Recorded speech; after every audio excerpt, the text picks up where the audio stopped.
Mix by Yadav films Bhojpuri Sonu Chamoli.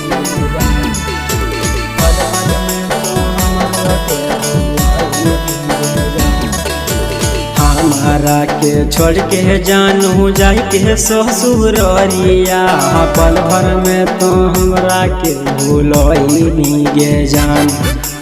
कहली बाबू सोना तोहरा नहीं भूलइबो, पल भर में तो हमरो के भूलनी गे जान।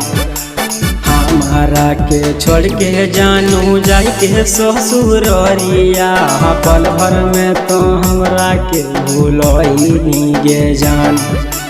कहली बाबू सोना तोहरा नहीं भूलइबो, पल भर में तो हमरो के भूलनी गे जान।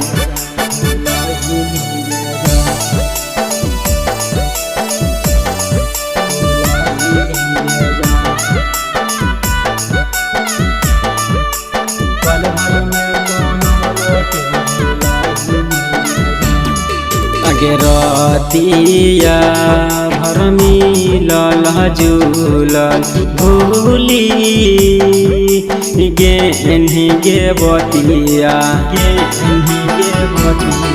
जब याद तोरया बसुरतिया, सोची सोची पिटोहियो छतिया, जाय के ससुररिया अपन पिया घर बसैनी, हमारा के खली करबैनी गे जान।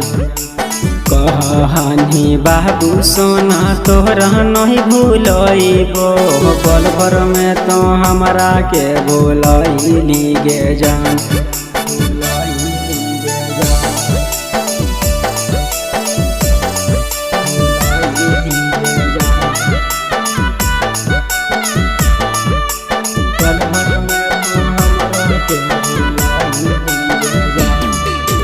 तोहरा बिना लागे नहीं मना, मोरिए जइबो तोहरे करनावा।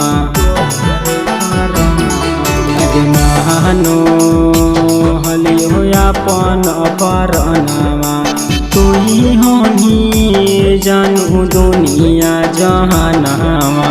आशिक में ताबुल के जियत रहबी, नजर न कहियो तयबी गे जान।